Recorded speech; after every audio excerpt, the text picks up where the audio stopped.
Hi folks, last of the videos that I will be producing for you. Today we're going to look at the last of the assignments that you have, which is due next Thursday, and we'll wrap up the course, and that's really the final research proposal. Again, I think it's a fairly straightforward proposal. I'm going to see if I can share my screen with you. Here we go. And what I'm going to do is I'm just going to walk you through this assignment.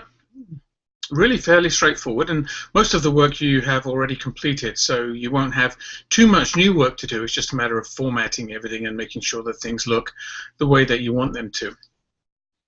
There are a few extra pieces that come at the very beginning. Basic cover page, title page, and you can find a variety of examples of those. I would suggest you go to the OWL, the OWL at Purdue, and you've got some really good examples there, and they'll show you how to set it up. The next page will be an abstract, a 200-word maximum on this one, and it really is just a précis of what your research is going to be, a summary that really describes the research in very simple ways. We develop abstracts so that people can read through the abstract and see whether or not they think the material will be of worth to them, rather than having to look at the whole research project itself.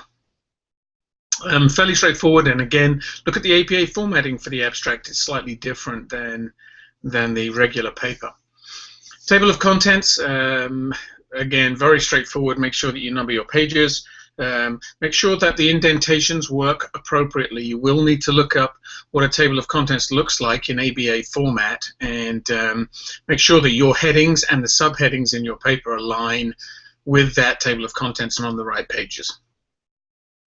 You'll then have an introduction. That's a one-page introduction to what it is that you're doing, and really the introduction is just a way to tie into the review of the literature.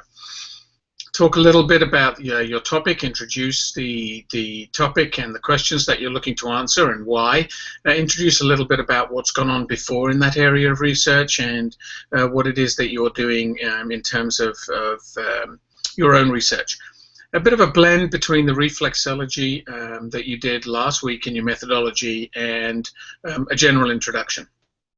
Next two sections you've already completed. Your review of the literature is Chapter 2. Your methodology is Chapter 3. Now, you may want to make changes to these depending upon whether or not you got the grade that you wanted when you turned them in the first time. If you do make changes, make sure that you let me know that in your email or in your notes when you upload the final assignment, so that way I'll make sure that I go back and review each of those in detail and rescore those assignments on top of this final assignment. And then lastly, your reference page. You've already completed this, hopefully. Just make sure that it's formatted the right way, and make sure that everything that you believe that you have looked at is there and has been cited appropriately, and that your references are in good shape. And that's it. The course will then be done. You will have completed the first 3 chapters of that research paper, and your final proposal is due to me on the 12th, which is the last day of the course. Can't really give too many extensions for this one, folks, I'm afraid, because I have to get the grading turned around fairly quickly because summer session 1 finishes up straight away. So be aware of that. If you don't think you'll be able to get things done on time, please shoot me an email or give me a call so that we can try and make some arrangements. I have a little bit of flexibility, but not very much in terms of being able to give incomplete, so really work on trying to get that finished if you possibly can. As usual, if you need anything from me, please feel free to email. If you have any questions or concerns, I will have office hours throughout this week. You can go to Skype and Skype me, or you can go to Hangouts and contact me. And if you want to set up a specific appointment to talk, email me until we can set that time up. Other than that, you should be good to go. I think it's fairly straightforward, and I look forward to speaking to you soon.